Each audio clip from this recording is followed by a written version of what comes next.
क्या हो अगर मैं ये कहूँ कि डॉक्टर स्ट्रेंज का स्पेल याद नहीं मिटाता? क्या हो अगर मैं कहूँ कि एमजे को पीटर की याद आने लगी है? क्या हो अगर मैं कहूँ कि नेड को पीटर की याद कभी नहीं आने वाली?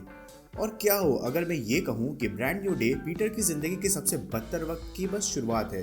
तो अगर तुमने ब्रांड न्यू डे देख लिया है तो आई एम प्रीटी श्योर कि तुम्हारे भी कई सारे सवाल होंगे, जैसे कि डॉक्टर स्ट्रेंज की स्पेल का नेचर क्या है, एमजे और नेड की सिचुएशन का क्या, और स्पाइडरमैन के पोस्ट क्रेडिट सीन का मतलब क्या बनता है, और सबसे इम्पोर्टेंट कि आगे स्पाइडरमैन के लिए क्या।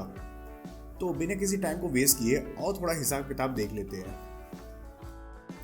तो जब डॉक्टर स्ट्रेंज ने नो वे होम में पूरी दुनिया पर माइंड ऑल्टरिंग स्पेल कास्ट किया था तो सब पीटर को भूल गए थे, लेकिन मार्वल ने कभी नहीं बताया कि ये स्पेल वर्क कैसे करता है।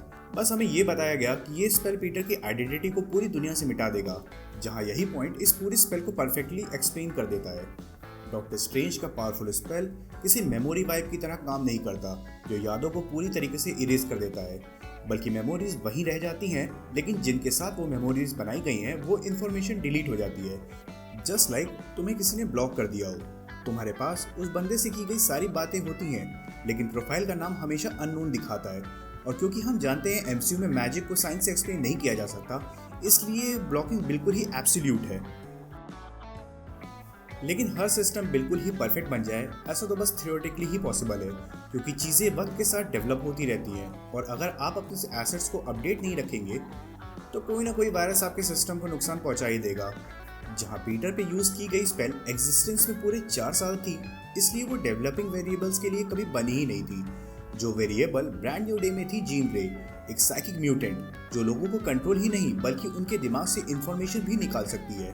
जहां जब जीन एमजे की बॉडी में होकर पीटर को किस करती है तो वो किस करने से जस्ट पहले पीटर से बोलती है कि मैं समझ सकती हूँ कि तुम एमजे को क्यों पसंद करते हो। जहां वो पीटर को ऐसा सिर्फ तभी बोल पाती अगर वो एमजे और पीटर के रिलेशन को समझ पाती, एंड क्योंकि वो एमजे के दिमाग में है तो यू कैन डिड्यूस।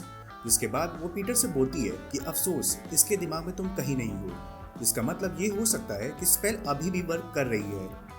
जहां एमजे को पीटर के बारे में सिर्फ तभी पता चलता है जब उसे वो लेटर मिलता है जो एक्सप्लेन करता है कि क्यों उसके अंदर पीटर को लेकर कोई फीलिंग नहीं है। लेकिन मैं ये दावे के साथ कह सकता हूँ एमजे के ख्यालों में उस वक्त के बाद सिर्फ पीटर ही होगा। जहां जब जीन की पावर मूवी के एंड में एम्पलीफाई होती है और वो डीओडीसी के आसपास के सभी लोगों को कंट्रोल करने लगती है, तो वो एमजे को भी वो सारी मेमोरीज का क्लियरली एक्सेस दे देती है जो उसने पीटर के साथ इतने वक्त से बनाई थी। जहां मुझे ऐसा लगता है कि जीन ने उस वक्त सबको वही मेमोरीज दिखाई जिससे लोग सबसे ज़्यादा खास समझते थे, और मैं ऐसा इसीलिए कह पा रहा हूँ क्योंकि जीन ने पीटर को उसकी सबसे खास मोमेंट दिखाया जो कि था आंट मे के साथ, तो एमजे को पीटर के साथ मोमेंट क्यों नहीं दिखाएगी। एक और सबूत इस इंसिडेंट के जस्ट बाद ही हमें मिल जाता है जब जीन अपने पावर्स को कंट्रोल कर लेती है, जहाँ हम देख सकते हैं कि आंसू सिर्फ एमजे की आंख से निकला, ना कि नेड की आंख से। लेकिन नेड का क्या? अगर हम इसी कॉन्सेप्ट को नेट की सिचुएशन पे भी अप्लाई करें तो जीन ग्रे वाली सिचुएशन से पहले उसे नहीं मालूम था कि पीटर ही स्पाइडरमैन है।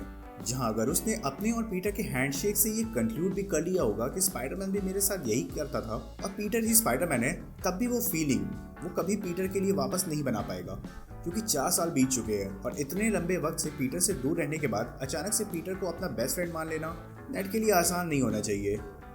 और अगर होता भी है तो वो बस लेजी राइटिंग होगी।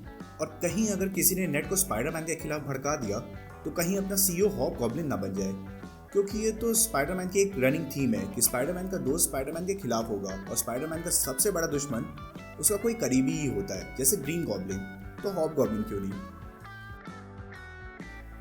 अब फटाफट बात कर लेते हैं स्पाइडरमैन के म्यूटेशन की, जहां मूवी में बताया गया कि पीटर के अरैक्निड हार्मोन्स के पीटर की बॉडी में बढ़ने की वजह से पीटर म्यूटेट कर रहा है, लेकिन कहीं भी इसका कॉज नहीं बताया गया। जहां ये मेरा प्योर स्पेक्यूलेशन है कि पीटर के अंदर के म्यूटेशन को कॉज करने में सबसे बड़ा हाथ सिम्बियोट का है। जहां नो वे होम के अंदर जो सिम्बियोट 616 में छूट गया था वो बिल्कुल ही राइट सिम्बियोट की तरह पीटर के कांटेक्ट में आ गया होगा, जहां वो साल दर साल पीटर की बॉडी में ग्रो होता रहा और पीटर को भी ऐसा होस्ट समझता रहा। और एक वक्त के बाद जब वो इनफ कैपेसिटी पे पहुंच गया तो पीटर को खुश करने के लिए सिम्बियोट ने पीटर की पावर्स को इनहैंस करना स्टार्ट कर दिया। इसलिए पीटर के स्पाइडर सेंस ओवरलोड हो गए, जिससे उसे जब हाई पिच साउंड सुनाई दी तो वो उससे इरिटेट होने लग गया। और पीटर ने जिस कदर स्कॉर्पियन को रगड़ा है ऐसा वो जनरली वेनम के कांटेक्ट में आने के बाद ही करता है, जहाँ पीटर का अपने ऊपर कोई कंट्रोल नहीं होता। पीटर को ये भी याद नहीं रहता कि उसने रात में अपने वेब से ककून बनाया था, और वो जब ऑर्गेनिक वेब्स का यूज करता है तो वो बार बार वेब एंड स्टॉप वर्ड्स का यूज करता है, जैसे कि वो वेनम को बता रहा हो कि वेब कब निकलेगा।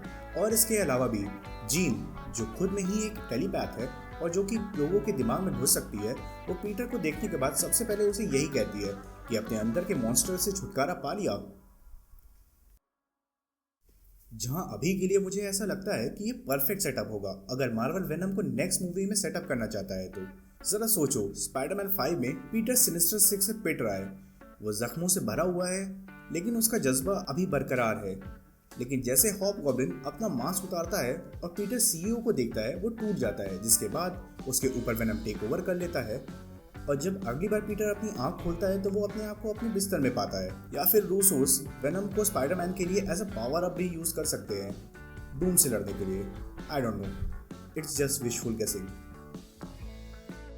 जहां आखिरी सवाल ये आ जाता है कि स्पेस में कौन सा स्पाइडरमैन था, तो जहां तक मुझे लगता है ब्रांड न्यू डे का पोस्ट क्रेडिट सीन डूम्सडे के बाद सेट होगा, जहां Toby along with this universe doomsday के पहले ही 15 मिनट में खत्म हो जाएगा। And I don't think Andrew वहाँ स्पेस में होगा, which leaves with only one guy, Miles Morales. जहाँ ऐसा भी हो सकता है कि ये पोस्ट क्रेडिट सीन सिर्फ सीक्रेट वॉर से ही नहीं बल्कि बियॉन्ड द स्पाइडरवर्स से भी कनेक्ट हो, जहाँ माइल्स स्पाइडरवर्स से उठकर पहले बैटर वर्ल्ड में पहुंचे एंड उसके बाद मेन 616 में। एक और पॉसिबिलिटी जिसकी कोई भी बात नहीं कर रहा है वो ये है कि आखिर नेट के ट्रैकर की रेंज कितनी है, कि वो स्पेस में भी स्पाइडर को ट्रैक कर ले रहा है। जहां मुझे ऐसा लगता है कि वो ट्रैकर स्पेस नहीं बल्कि अननोन लोकेशन डिटेक्ट कर रहा है, क्योंकि अर्थ इंकर्जन में बर्बाद हो गई और स्पाइडर ट्रैकर जिन सैटेलाइट का यूज करता था वो भी डिस्ट्रॉय हो गए हैं। इसलिए वो ट्रैकर मैल फंक्शन कर रहा है और वो बैटल वर्ल्ड के सैटेलाइट से कनेक्ट हो रहा है, जहां स्पाइडरमैन कोर हो सकती है जस्ट लाइक थॉर कोर।